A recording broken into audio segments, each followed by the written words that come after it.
Alright, what's up YouTube? My name is Jake with Coin Addicts, and today I'm going to be showing you how to use the Relative Strength Index, or RSI. This is one of the easiest to learn indicators and is one of the most important you could possibly know and is going to make you a much more valuable trader. Let's just dive right in. We're going to be using TradingView.com for this. This is an online charting service. They've got a free tier, they've got a couple pro tiers, but the free tier works just fine for what we're going to be doing. All the pro tiers just let you add more indicators, they let you have multiple chart layouts, all that kind of good stuff. But you only really need the free tier for the RSI and a few other indicators. But yeah, let's just jump on in. Our traditional settings for the RSI are going to be 30 for the lower bounds and 70 for the upper bounds. And what that means is when it goes above 70, that means it's overbought. And what that means, if you couldn't already tell, it means too many people are buying the asset. So as we can see here, we see a spike going up. Too many people are buying this. When we see it go above 70, that generally means it's probably going to go down below 70 very soon. As we can see here, it spiked up, then it went down a little bit, back into that purple range right here. And then it goes a little higher, it gets pretty closer to 70, but then it starts going way down. So it's a pretty good indication of where the market's going to take you. It might not even go all the way up to 70, so this isn't like 100% sure it's going to drop. You can't just rely on the RSI for all your trading needs, but it's a pretty good indication, especially paired with other indicators on the site. So let's find some more examples for this. Down here, there we go. Actually, I'm going to use a better example. There we go, there's a good example. So when we go below 30 here, that means it's oversold. So we see the red candles right here, they go down. It's got a nice little downtrend here, and then it goes below 30. When it goes below 30, that means it's probably going to go up soon.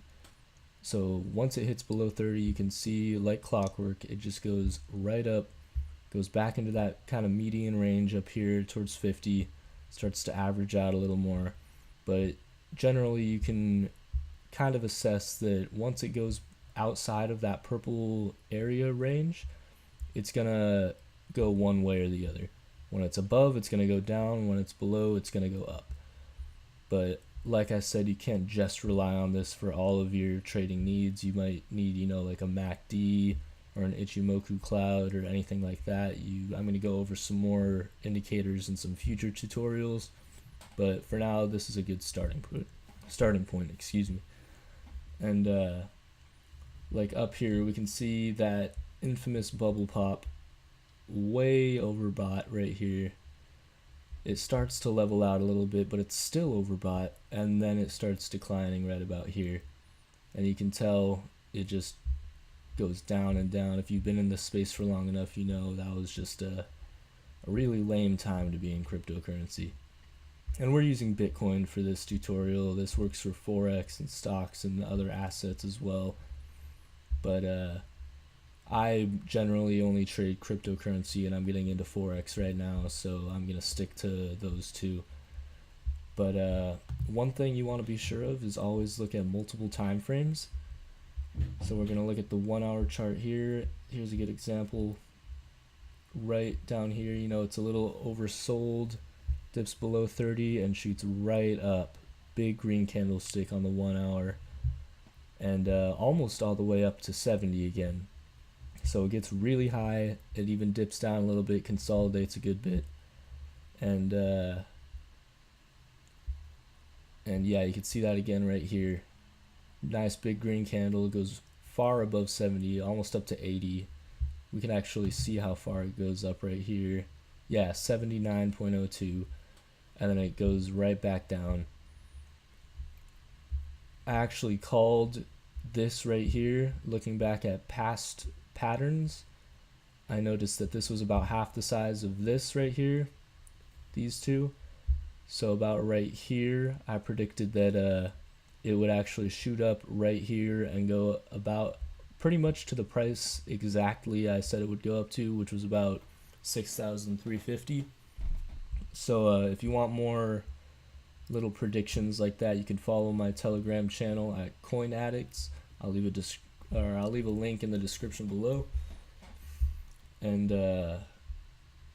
yeah, that's pretty much it with the relative strength index. It's really easy to understand.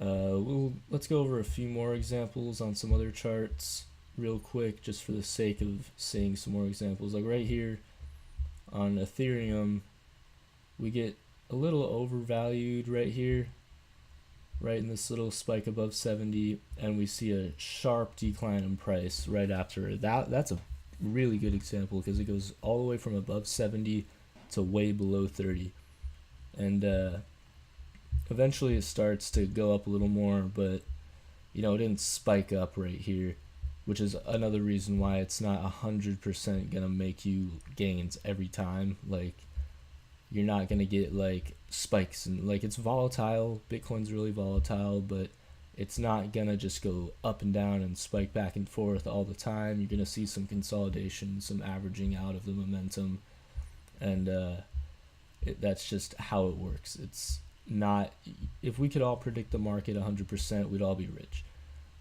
But here's another good example. Starts around in the median, goes up straight above 70. Right after it dips above 70, it goes straight down. We can see how much that actually went down, up and down.